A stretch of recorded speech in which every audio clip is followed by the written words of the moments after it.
Masaya po akong tao na gusto ko pong makahanap na ng true love. So, naniniwala po ako sa mga signs. So, nung nakilala ko po si Leo, si Mr. Piolo Pascual, ay umasa akong siya na si The One. Tapos naging patay na patay po ako sa kanya. Nabaliw po. Ako dito si Leo. Ako yung naghahabol ko yung Angelica. Joke lang. Tapos po, hindi ko lang pa na-explain pero very career-driven na nag-work sa isang real estate company. Tapos, ayun, nanloloko ng mga tao. Pero when si Angelica came into my life, doon na bago lahat. So, si Angelica, pangaliban niya. Yan na. So, yun po. Isang decent question from Letisen. The following question, announce ko lang, we are seen and heard in live at shop.starcinema.com.ph. Okay, live po siya. Live streaming. Okay, Tita Letty, go. Decent.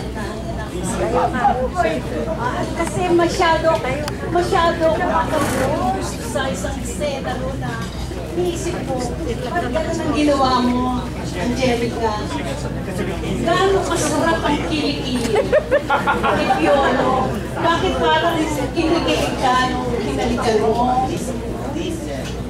Kaninong kinikili ang mas masarap? Diba?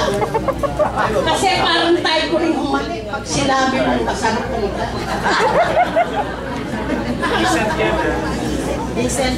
Well, masarap po talaga.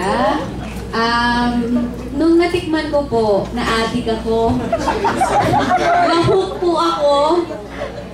Ngayon po kinokontrol na nila ako sa set na once a day na lang yung pag-amoy ko. So medyo pagaling na po ako talaga. Pero dati po malala, yung na-addict po talaga ako sa kilikili ni Papa P. Ang sarap po talaga.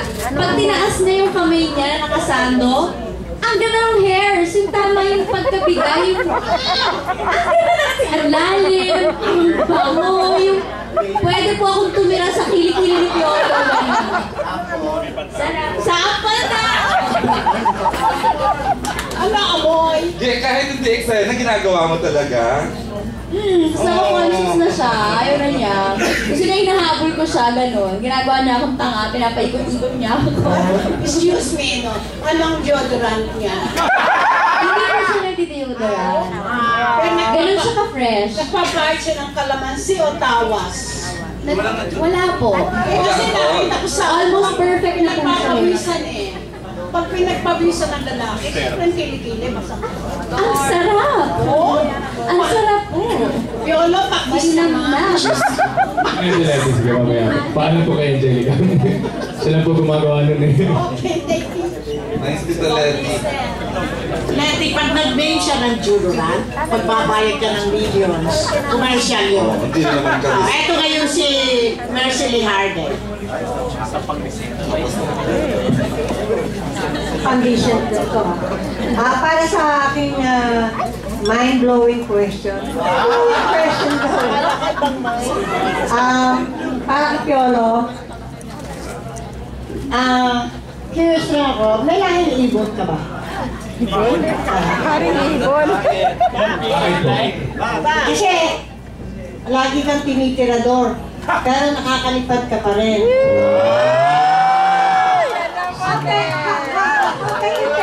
How do you take your breath away? May connect ha? From the maddening crowd of showbiz. Anong virtud meron ka?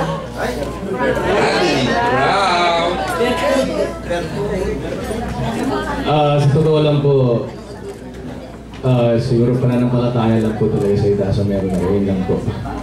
Wala na iba. Yun lang? Opo. Sige, salamat.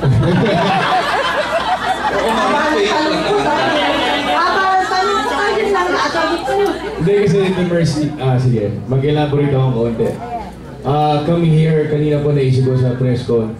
Sabi ko, siguro regardless of whatever happens sa buhay ng isang tao, we just really have to learn to be content So kung ano man meron ka, kung wala ka, kung meron ka, importante na kontento ka sa buhay mo. Sa kung ano man pong nangyayari sa akin, masaya po ako.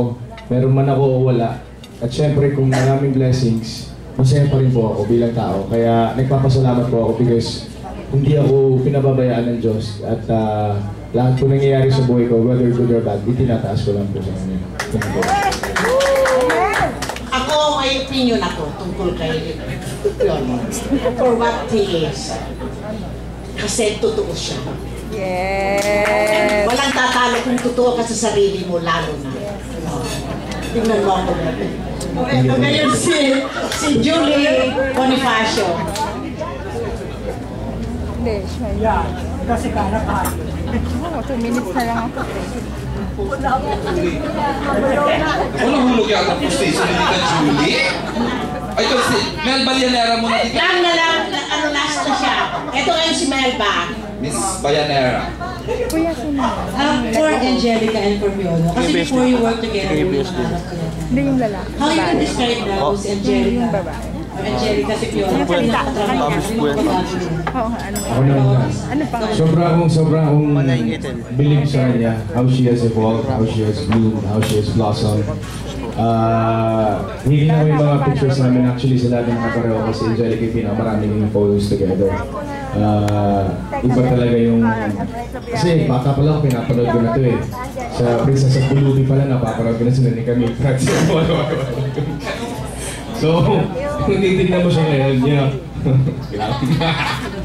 every year talaga nakikita mo, you know, how she's changing.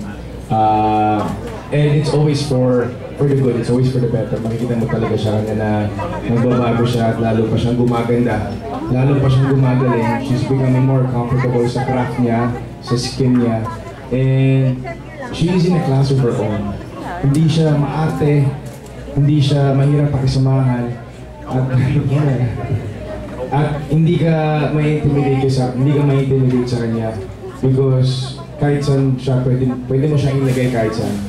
Marunong siya makibagay at marunong siya mag-adjust. At napakabait niya, hindi siya ma-arte talaga, parang hindi siya artista. At magaling na artista pa. Kaya yun ang siguro isang malaking factor kaya nakagaan sa amin sa set ni Direk Mays because siyempre pag may lady ka, alagaan mo, kailangan siya talaga yung attention mo, yung mag-a-adjust kayo lahat. Pero she never gave us any hard time. You know, being with her sa shoot, masarap siya kasama. Yun lang. Wag. Presa lang. Go, Jess. Ang sasagot din. Ako syempre, hello, grabe naman.